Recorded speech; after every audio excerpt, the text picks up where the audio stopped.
बिस्मिल्लाहिर्रहमानिर्रहीम। अस्सलामु अलैकुम वरहमतुल्लाहि वबरकातुहू।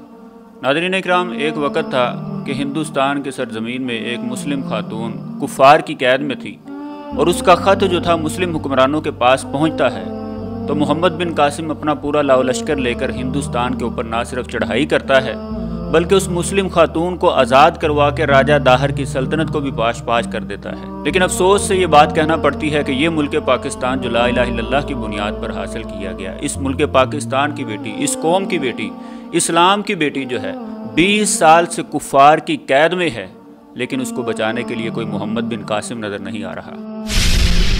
और वो कौम की बेटी मुसलमानों को पुकार के कह रही है, हुक्मरानों को पुकार के कह रही है कि मुझे इस जहन्नम से आज़ाद करवाया जाए, इस जहन्नम से मुझे आज़ादी दी जाए।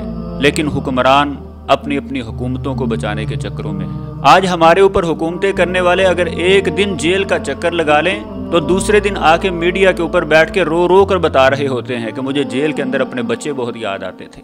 लेकिन क्या कभी इन्होंने सोचा कि वो कौम की बेटी डॉक्टर आफिया सिद्दीकी जो 20 साल से कुफार की कैद के अंदर जुल्म सितम की चक्की में जिसे पीसा जा रहा है, उसका एक एक पल अपने बच्चों के बगैर कैसे गुजरता होगा? क्या कभी इन्होंने उस बहन के मुतालिक भी सोचा कि जो 20 साल के बाद अपनी बहन से मुलाकात करने के लिए जाती है और उसकी बहन डॉक्टर आफिया सिद्दीकी रो रो कर उसके सामने अपने जुल्म की रुदात सुना रही होती है, लेकिन उस बहन के साथ उसको मुसाफा करने की भी इजाज़त नहीं दी जाती, हाथ मिलाने की भी इजाज़त नहीं दी जाती?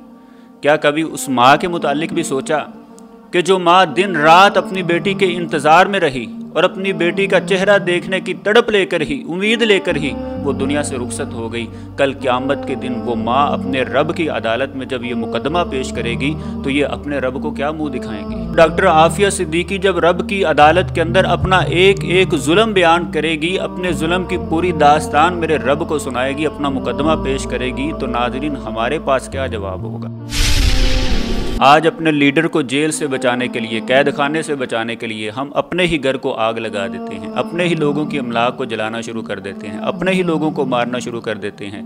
लेकिन क्या हमने कभी अपने लीडरों से ये सवाल भी किया कि जिस खातून का नाम लेकर तुमने वोट हासिल किए, हुकूमत हासिल की, उस खातून के लिए, डॉक्टर आफिया सिद्दीकी के लिए तुमने कौन से इक़दाम किए?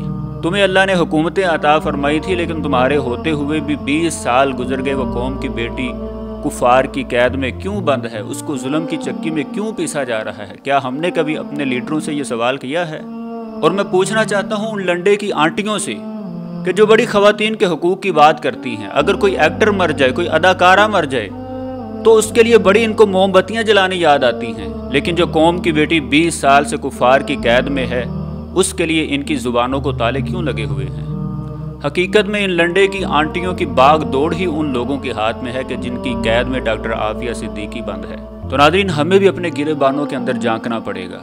अगर हुक्मरान जिम्मेदार हैं तो ये सवाल हमसे भी हो सकता है कि हमने उस कौम की बेटी के लिए क्या आवाज़ उठाई है, हमने कौन से इक़दाम किए हैं। तो आज अगर हम उस कौम की बेटी के लिए उसके हक़ में आवाज़ ना उठाएंगे तो क़यामत के दिन रसूलुल्लाह सल्लल्लाहु अलैहि वसल्लम को हम क्या मुँह दिखाएंगे?